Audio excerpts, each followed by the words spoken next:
Buenos días chicos, ¿qué tal estáis? Bienvenidos a otra clase de economía. Estábamos viendo el tema 11 en relación a las cuentas públicas y la política fiscal que desarrolla el Estado, es decir, este tema que tenéis aquí. En las clases anteriores hemos estado viendo la estructura del sector público, los presupuestos públicos, que es el equilibrio presupuestario, recordar la idea del déficit público, déficit estructural, déficit cíclico.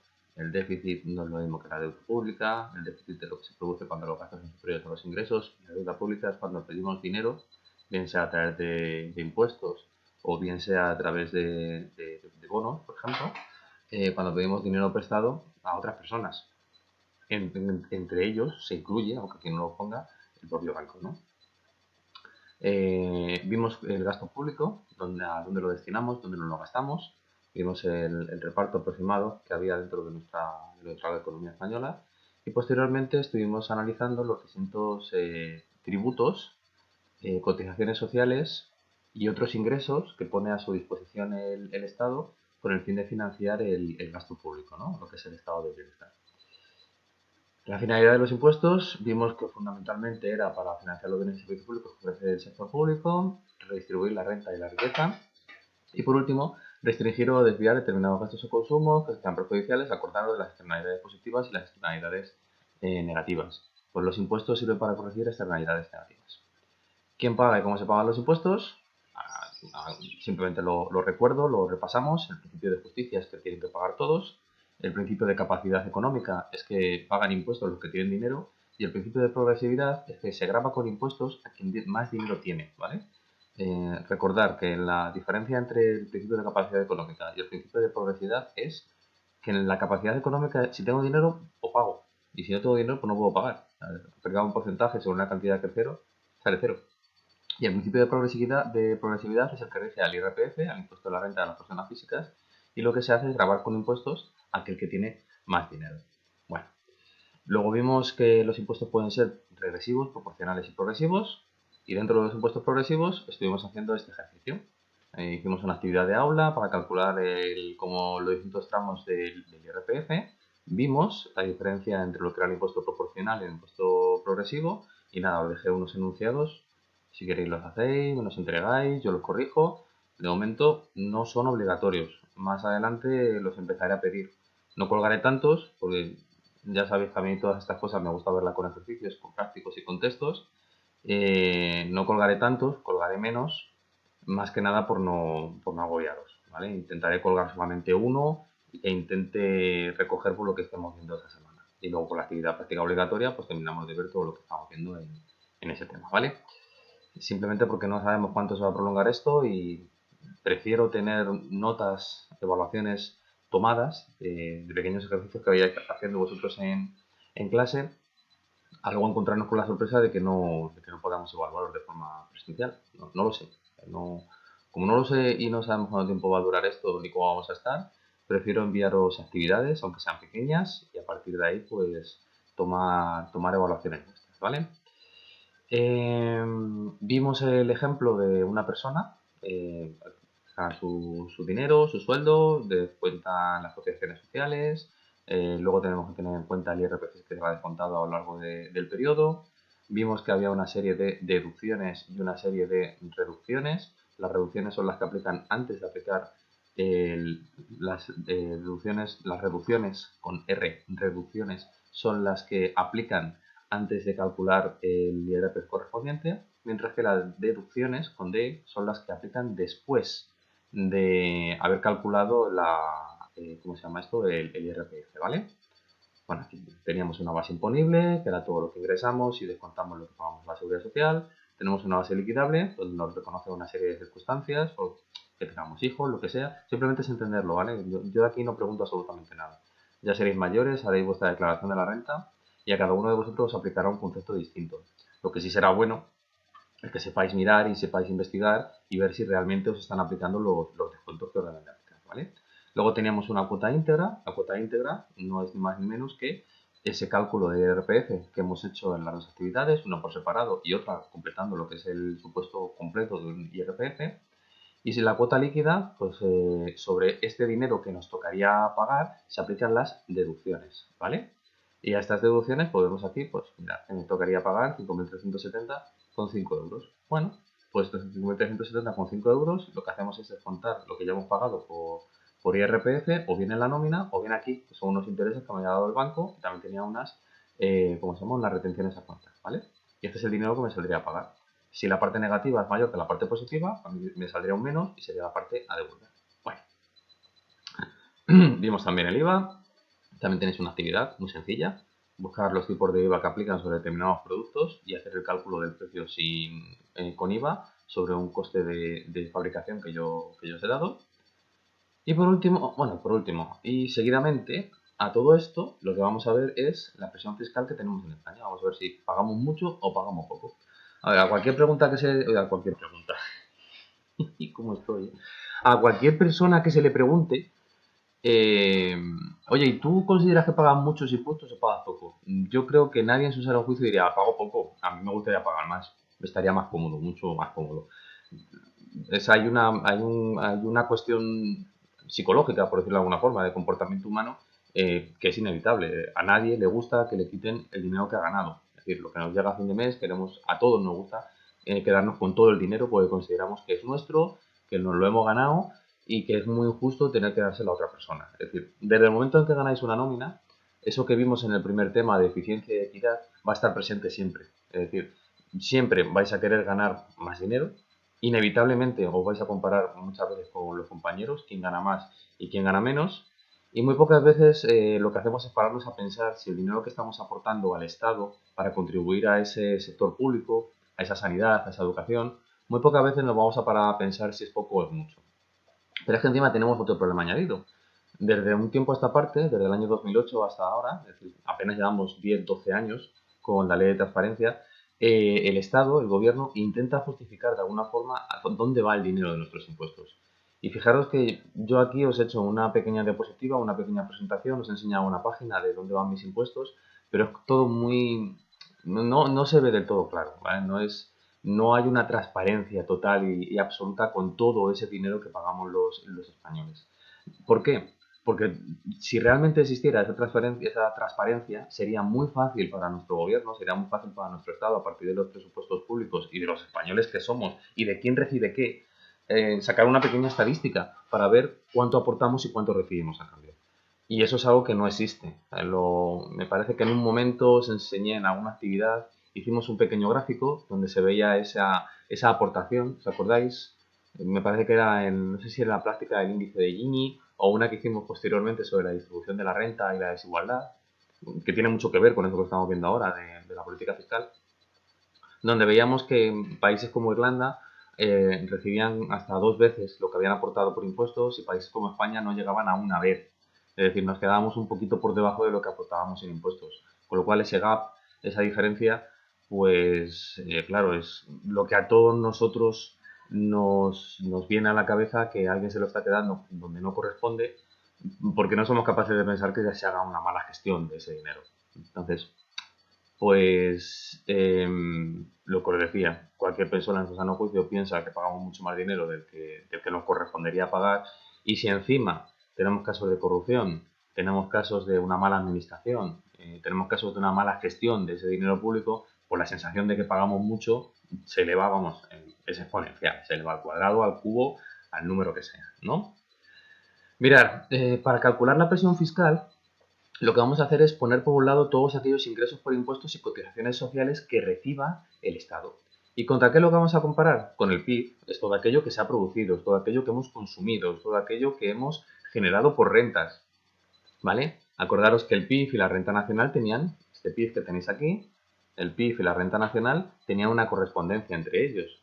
Lo vimos en el tema 8. Pues la presión fiscal lo que va a mirar o lo que va a medir es todo aquello que recibe el Estado por impuestos y lo vamos a comparar con respecto al PIB. Por ejemplo, si los impuestos son de 100.000 millones de euros y el PIB es de 1.166.000 millones de euros, es decir, estos son datos de nuestra economía. No, este dato sí es de nuestra economía, pero el dato de los impuestos no es de nuestra economía. Bueno, en este caso la presión fiscal sería de un 8,5%. Simplemente sería dividir este por este Y aquí faltaría multiplicar por 100. Ya sabéis que aquí en economía muchas veces se me olvida. Cuando vemos este tipo de cosas son índices. Me da igual que lo veamos en base 1 o en base 100. Si no lo hacéis multiplicado por 100, aquí lo único que va a quedar es 0,085, ¿no? Pues si lo multiplicáis por 100 ya quedaría ese 8,5% y queda más bonito, queda más presentable. Es una cuestión simplemente de presentación de números. Bueno, mirad, estuve navegando, estuve investigando, estuve tratando de actualizar el dato de si pagamos mucho o pagamos pocos impuestos en España. Y es lo que os pongo aquí, es difícil dar respuesta a esta pregunta sin datos o indicadores. Es como cuando vosotros habéis hecho un examen o tenéis alguna duda y levantáis la mano y me decís, profe, esto es una mierda. Bueno, pues para ti, ¿entendéis? Otra cosa es que me digáis, es que en esta pregunta no estás preguntando esto que estamos viendo del tema, es que en esta pregunta no te estás centrando, no te estás ciñendo a aquello que estuvimos viendo en clase o aquello que nos estuviste preguntando, o directamente una que alguna vez te sucede, esto no lo has explicado. Porque se me ha olvidado, porque se me ha pasado, porque lo tenéis en vuestros apuntes y yo por supuesto que se lo sabe, ¿no? Pues cuando hablamos, a la hora de identificar las cosas y a la hora de poder hablar de las cosas, necesitamos tener indicadores, necesitamos tener datos en la mano. Y claro, ¿qué sucede? Pues que si yo cojo y me quejo a mi gobierno y le digo, oye, es que en España pagamos mucho. Entonces coge mi gobierno y me dice, ¿tú crees? Fíjate lo que pagan en Francia, o fíjate lo que pagan en Bélgica, o fíjate lo que pagan en Finlandia. Y dices tú, me cago en la leche, es verdad. Fíjate, en Francia, de cada 100 euros que ganan, 47,6 se marchan en impuestos. En Finlandia, 44,3. Y aquí en España, pues fíjate, somos de los que estamos más abajo, 34,1. ¿Vale? Esta tabla es lo que os digo aquí, es del año 2016. Vamos, pero el año del 2018 tampoco te dirás que está muy lejos de lo que tenemos ahora, ¿eh? Es 35,4%. Es decir, aquí os he puesto, por decirlo de alguna forma, de cada 3 euros que ganamos, pagamos uno en impuestos. Em, claro, entonces, ¿por qué tenemos la sensación de que pagamos muchos impuestos? ¿Qué es lo que está pasando aquí? ¿Qué es lo que hay detrás? Pues fijaros. En este gráfico que tenéis aquí, a ver cómo ve esto, para que veáis lo que es. En un lado tenéis el porcentaje, es decir, sería la presión fiscal, por decirlo de alguna forma, y al otro lado tenéis la explicación, ¿vale? Ahí tenéis la presión fiscal y ahora os voy a poner otra vez la explicación para que se vea. Es que no puedo hacer más grande el marco. Fijaros, el gráfico vemos cómo ha crecido la presión fiscal en España desde el año 1965, ¿vale? Hasta la actualidad, hasta el año 2015, 2017. Esto en teoría debería ser un 2019, pero mira que lo dudo, ¿eh? Vamos a poner que es el año 2017, que sería este dato que tenéis aquí aproximadamente, hasta que lleguemos a en torno a este 35%, ¿vale? Digo que es el año 2017 porque el año anterior, el del 2018, sí lo tengo calculado, que son 35,9. Por tanto, este debe llegar hasta el año 2017, un poco por debajo del 35%. Fijaros, claro, nuestra queja de que pagamos más impuestos o que pagamos muchos impuestos viene porque desde los últimos 50 años, que se dice pronto, en los últimos 50 años, la presión fiscal se ha ido incrementando bastante. O bien, bueno, si nos comparamos con la OCDE, que es la Organización para la Cooperación y el Desarrollo Económico, nos damos cuenta de que en el año 65 pagábamos muy pocos impuestos y estos se han ido incrementando hasta 1989. ¿Veis? Es decir, aquí ya tenemos un cambio importante, primero a partir de la caída de la dictadura y empezamos con la democracia y con el estado del bienestar. Se van incrementando los impuestos. Entramos en la OTAN, entramos posteriormente en la Unión Europea. ¿Veis? Todos estos impuestos se van incrementando y nos igualamos a la OCDE, ¿vale? Nos igualamos a países como Canadá, Estados Unidos, Australia o Japón, ¿vale? Este dato es una media entre todos ellos. Y bueno, pues esta presión se va incrementando muchísimo, fijaros, hasta el año 2007-2008, que es cuando tiene lugar la crisis, luego esa presión fiscal vuelve a bajar, que quito esto, luego esa presión fiscal vuelve a bajar, ¿veis? Una vez que ha pasado el periodo de la crisis y otra vez se va recuperando hacia arriba. ¿Qué ocurre? Claro, si yo me comparo con otros, que es muy humano compararse con los demás, pienso que digo, pues mira, no estoy tan mal, no pago tantos impuestos. Lo que sí que es cierto, que a la hora de compararnos con esos otros países, Lo que sí que tengo que ver o lo que sí que tengo que darme cuenta es algo de lo que también hemos hablado alguna vez en clase y para algunos países, sobre todo para los países nórdicos, me he tomado la molestia de hacer el estudio, como por ejemplo pasa en Finlandia. Ellos tienen cubiertos una serie de cosas que nosotros no tenemos cubiertos, con lo cual proporcionalmente ganan más dinero. Vosotros decís, sí, ganan más dinero porque tienen los sueldos más altos. Entonces, si les quitan el impuesto, ya, pero le estamos quitando más impuesto que lo que me están quitando a mí, ¿vale? Por tanto, sobre un salario grande de 3.000 euros se quita un 44,3%, pues, a ver, espera un segundo.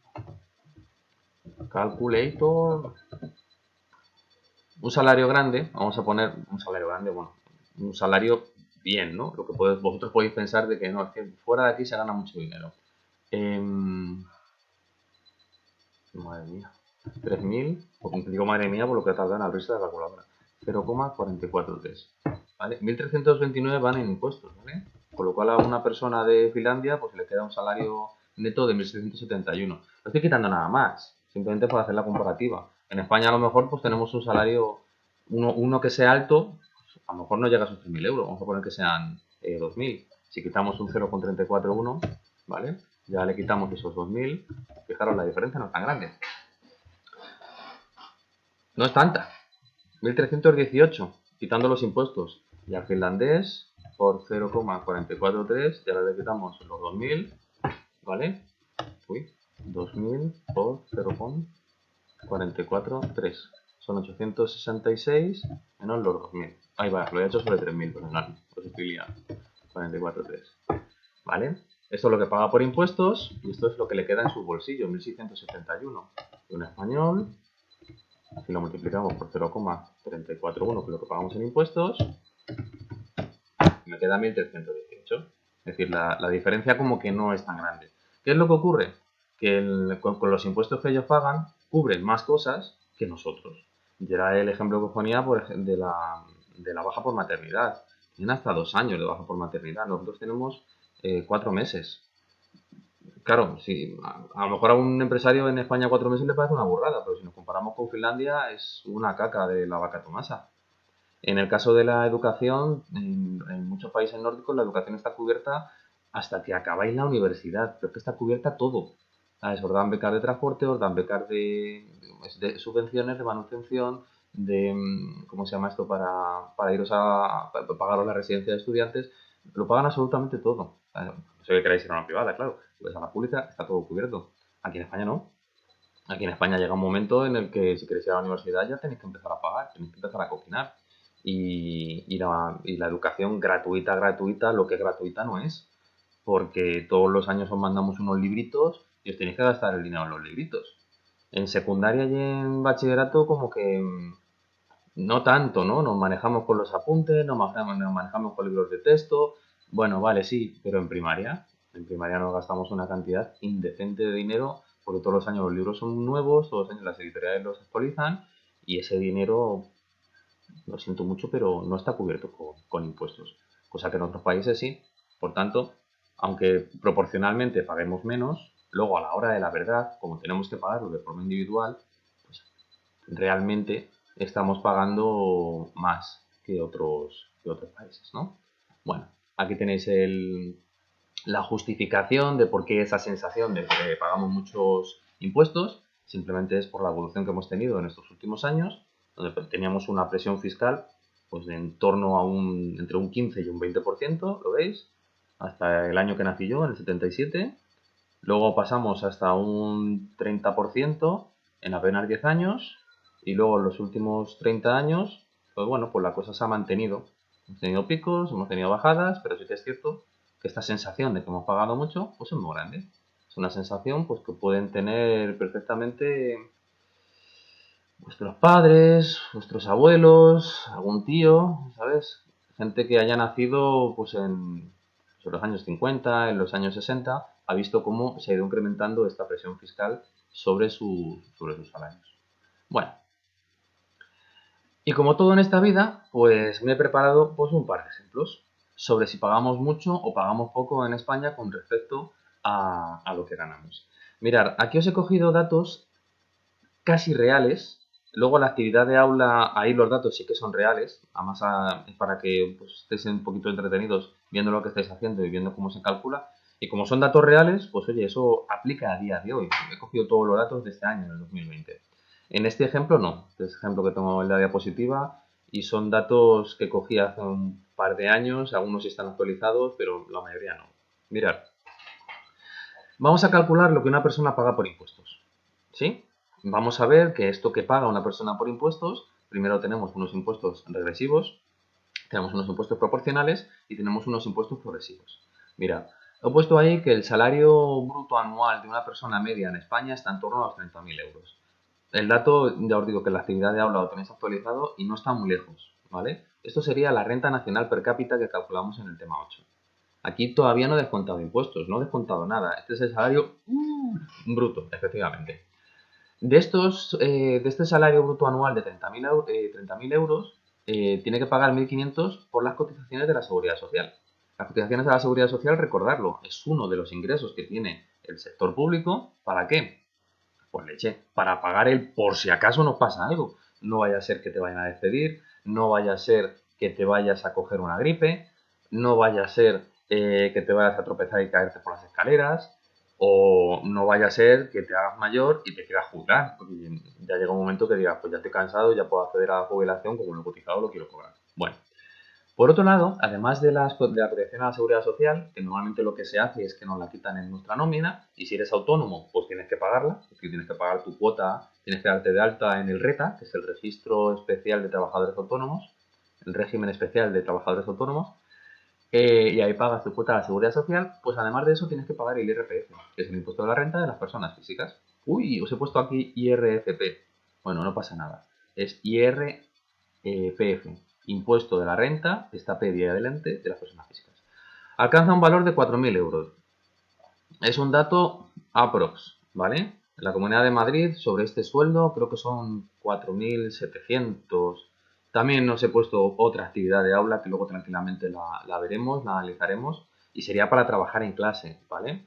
A ver, las secciones que estoy grabando duran más o menos 35 minutos, no llega a 40, y muchas veces lo que hago con vosotros en clase es que a lo mejor estoy 20 minutos de exposición y luego durante 10-15 minutos vosotros estáis trabajando la actividad de aula, el que lo hace, el que no está ahí con su libro de mate y con sus cosas locas, y luego posteriormente lo corregimos, ¿vale?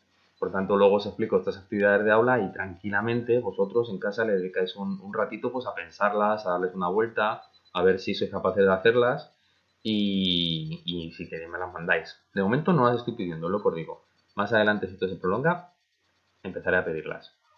Bueno, 4.000. Claro, si 4.000 y 1.500 es lo que tengo que pagar a la Seguridad Social y al IRPF, me quedan 5.500. Si sobre 30.000, que es lo que gano, tengo que pagar esos impuestos, ese dinero ya no es mío, ¿vale? Ese es el dinero de la educación, de la sanidad, ese es el dinero de todos, ¿vale? Por tanto, sobre 30.000 ya me quedan 24.500. Que ya os digo que cuando empecéis a cobrar vuestras primeras nóminas no mola mucho, ¿eh?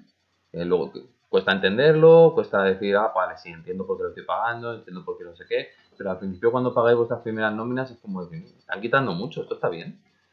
De esta cantidad hay que hacer la declaración de la renta, luego os he puesto ahí que les sale a pagar 500 euros, ¿vale? De los 4.000 le han descontado poco, tenían que haberle descontado otros 500 más. Bueno, pues entonces tendría que haber pagado este hombre 4.500 y 1.500, pues unos 6.000 euros. ¿Qué ocurre ahora? Fijaros, las cotizaciones a la seguridad social es un impuesto proporcional. Es un 4,7% de lo que ganáis, de vuestra nómina. Independientemente de si ganáis mucho o ganáis poco. De acuerdo que hay excepciones, que hay gente que paga algo menos de seguridad social, pero porque reúnen determinadas circunstancias. Si no, de forma general es el 4,7% para todos. Luego el IRPF es un impuesto progresivo. Es un impuesto que ya hemos visto que se calcula por tramos. Y de esos dos impuestos, nos quedaría por pagar un tercer impuesto muy habitual, aparte de que hay otros muchísimos impuestos, porque fijaros que aquí no os estoy hablando de otras tasas, no os estoy hablando de contribuciones especiales, no os estoy hablando de otros tributos. Simplemente os estoy hablando del impuesto progresivo, el IRPF, del impuesto proporcional, que es la cotización a la seguridad social, y del IVA, que es un impuesto regresivo. ¿Por qué es un impuesto regresivo? Porque es lo que os expliqué el otro día. Y el ejemplo creo que se llamaba Segimundo. Segimundo gana una cantidad indecente de dinero, se quiere comprar un frigorífico y va a pagar el 21% de IVA. Yo que tengo mi sueldo, que no es el de Segimundo, voy a comprarme el frigorífico y cuando yo vaya a la tienda digo, oye, que yo no gano tanto. Y la tienda me dice, sí, sí, pero tú o pagas el 21% de IVA o el frigorífico no te lo llevas, ¿no? Bueno, pues este consumo que hacemos en nuestra economía española, sabéis, cuando estuvimos haciendo la práctica del tema 9, ese último ejercicio que hicimos en la pizarra, podemos calcular una cosa que se llama propensión marginal al consumo. ¿Os acordáis? Mirad, sobre esta renta personal disponible que os queda aquí, después de haber descontado los impuestos directos, aquí podríamos haber recibido alguna transferencia, alguna ayuda o alguna subvención. Después de haber recibido esos impuestos, después de haber pagado esos impuestos directos, me queda aquí una renta personal disponible que la puedo criticar, que puedo llegar a decir, oye, pero realmente es una renta personal disponible.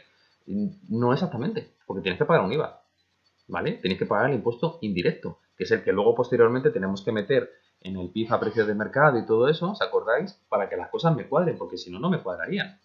¿Por qué os digo que no es una renta personal disponible real? Porque si no tuviera que pagar el impuesto, no tuviera que pagar el IVA, me podría comprar más barras de pan, más zapatos, más pantalones vaqueros o yo qué sé, o más colonias. Pero como tengo que estar pagando ese consumo, tengo un coste de oportunidad. Es el coste de oportunidad de no poder destinar ese dinero a pagar lo que a mí me gustaría. Es el dinero que tengo que destinar a pagar lo que el Estado considera que nuestros ciudadanos necesitan. Por tanto, sobre esa renta personal disponible, calculamos la propensión marginal al consumo, aquí os he puesto de 0,875, este dato sí que es real, este es el dato del año pasado y es una expectativa para este año que se mantenga el consumo y el ahorro en esta relación. Y de ahí determinamos que de los 24.000 euros que me quedaban anteriormente, voy a gastar 21.000. ¿En qué? En cosas que me hagan falta, lo que sea que necesite. En pagar, yo qué sé, en pagar alimentación, en pagar la gasolina, en pagar cualquier cosa que necesite, ¿vale? De los cuales ha pagado, aquí tenéis unos 2.100. De todos estos 21.000 euros que destina a consumo, pues yo les he puesto una media del 10%, cosa que más o menos, es cierta, ¿vale? Por tanto, ¿qué ha pagado esta persona en concepto de impuestos? 1.500 de la Seguridad Social, 4.000 del IRPF, 500 de la regulación del IRPF cuando tiene que hacer la declaración de la renta. Y se dan cuenta que de los 4.000 que ha pagado tiene que pagar otros 500 más. Y 2.100 por el impuesto sobre el valor añadido. En total ha pagado 8.100 euros. Es decir, su presión fiscal a nivel micro, ¿vale? Porque para nivel macro tenemos la fórmula de la diapositiva anterior, es decir, tenemos la fórmula esta, de ingresos entre PIB, pues a nivel micro lo que hacemos es dividir los impuestos que paga esa persona entre su salario bruto. Y en este caso me sale de un 27%. Esta persona tiene que destinar un 27% de lo que gana a pagar los impuestos, ¿vale? Y aquí lo que os he hecho pues es un desglose para que veáis cómo se va haciendo el cálculo. Tengo mi salario bruto de 30.000 euros, calculo por un lado las retenciones por el IRPF, el porcentaje que me corresponda o el dato que me dan. Por otro lado se calcula las cotizaciones a la seguridad social, el dato que me corresponda o el porcentaje que me corresponda o el dato que me dan. Y sumadas estas dos y descontados a los 30.000 euros, me queda el salario neto, es decir, 4.000 más 1.500, 5.500. Si le quitamos 30.000, me queda 24.500. A estos 24.500 le vamos a quitar la declaración de la renta, que son 500. ¿Qué quiere decir? Esta persona tenía que haber pagado durante este año 4.500 euros por IRPF, pero en la nómina le han ido realizando unas retenciones a cuenta. Quiere decir, este dinero te lo quito de la nómina, es un porcentaje lineal donde se calcula de forma aproximada cuánto debes de pagar a final de año y cuando haces la declaración de la renta es cuando ya van ahí al dedillo, van ahí a... Tienes que pagar hasta el céntimo este que te corresponde. Y ahí lo que hacen es que meten todas las rentas, miran lo que ya has pagado por tu nómina y a partir de ahí pues te sale a devolver o a pagar. En este caso le sale a pagar, tendría que haber pagado más dinero del que ha adelantado. ¿Vale? La declaración de la renta no tiene nada que ver con las cotizaciones a la seguridad social, ¿eh? Caca, cosas distintas. La renta disponible que te queda, por tanto, ¿cuál es? De los 24.500 de tu salario neto, le quitamos los 500, ¿vale? Que te sale a pagar la declaración de la renta y te quedan 24.000 para ti. ¡Ah! A vivir la vida loca, ¿no? ¿Y qué haces con ese dinero? Pues sabemos que por nuestra forma de ser, por nuestra naturaleza, pues el ser humano hay una parte que se lo gasta y dice, muy bien, me voy de compras, y hay otra parte que la ahorra. En la propensión marginal al consumo y al ahorro, también lo vimos en clase, no hay una relación sobre qué es mejor o sobre qué es peor. Simplemente lo que sí que es cierto es que si la propensión marginal al consumo está bajando, es porque quizá las expectativas que hay en la economía con respecto a lo que estamos viendo, es decir, a lo que es el ciclo económico en sí, es que no son buenas. Por tanto, una propensión marginal al consumo que baja y una propensión marginal al ahorro que sube, nos puede indicar que estamos en un momento de ralentización de la economía o incluso en principio o en un inicio de recesión o de crisis económica. Simplemente porque las expectativas no son buenas. Como las expectativas no son buenas, ¿qué es lo que hago? Pues mira, dije, que me quede como estoy. Entonces, no consumo, empiezo a comprar lo justo y necesario, el dinero empiezo a ahorrarlo. Encima tenemos la experiencia del 2008, con lo cual, si una propensión marginal al consumo es cada vez más baja, indica que lo que está haciendo la gente es posponer ese consumo para el futuro, por los motivos que sean. Pero muchas veces está relacionado con la idea de las expectativas. Ya sabéis que en la economía hay un componente de comportamiento humano brutal, por eso es una ciencia social, donde el miedo y las expectativas hacen mucho. Bueno, mucho no, muchísimo. Ya lo estáis viendo ahora con el caso del coronavirus y es un caso que estudiaremos tranquilamente, cuando haya tomado un poquito de pozo, ¿no? Que sosiegue todo esto. Cuando veamos el tema del sistema financiero, veremos que lo único que está pasando en la economía es que ahora mismo hay miedo, las expectativas son malísimas. ¿Qué es lo que está haciendo todo el mundo? Está retirando el dinero. Dámelo y ya veré dónde lo meto, ya veré qué hago con ello, ya veré dónde lo guardo. Pero lo que están haciendo es retirar todo ese dinero que estaba en la economía porque no sabemos muy bien hacia dónde van a ir las cosas. Es decir, si yo sé que una empresa no va a trabajar porque tiene por el problema que tenemos ahora de la pandemia, lo más normal es que sus accionistas retiren el dinero de la compañía. Es más, veremos tranquilamente cuando analicemos ese tema que una de las medidas que se tomaron al poco de declararse la pandemia por parte de la Organización Mundial de la Salud fue prohibir las operaciones en corto dentro de la bolsa. ¿Esto qué significa? Que una persona no puede estar comprando y vendiendo acciones en el corto plazo para evitar precisamente el problema de la especulación. El problema de voy a sacar dinero de donde no lo hay, voy a meterlo donde lo hay, quito, pongo, quito, pongo, quito, pongo, quito, pongo y parecía que está hablando otro idioma, ¿verdad? Quito, pongo, quito, pongo. Y al final llega un momento que, pues nada, que esa persona se enriquece y todos los que estamos alrededor sufrimos las consecuencias no solamente de esa crisis, sino también de la especulación. Bueno, ya tranquilamente llegaremos a ello. Pues bueno, vuelvo a esto, que es medido por completo. Esa propensión marginal al consumo que le queda a esta persona de 21.000 euros, sabemos que, aunque lo que me dice la teoría de renta disponible, de renta personal disponible, es esto, sabemos que a la hora de la verdad hay un IVA que tengo que pagar, ¿vale? Este IVA se calcula en función de este consumo, ¿vale? Ese 10%. Por tanto, el gasto real que yo he tenido dentro de mi economía son de 18.900. El resto es un IVA que yo he tenido que pagar para ¿cómo se llama esto? Para el Estado. Bueno, chicos, voy a cortar aquí. No, voy a cortar aquí. Sí, voy a cortar aquí. Os voy a abrir las dos actividades de aula que he preparado para la presión fiscal en España. Y básicamente, entre esta teoría y esas dos actividades de aula, pues es algo que nos llevaría entretenidos perfectamente en dos clases, ¿vale? Luego posteriormente no solamente colgaré esta clase, claro, si la estáis viendo es porque está colgada, sino que también lo que haré será, eh, ¿cómo se llama esto? También lo que haré será colgar un vídeo con las actividades de aula, ¿vale? Bueno chicos, nos vemos, hasta luego.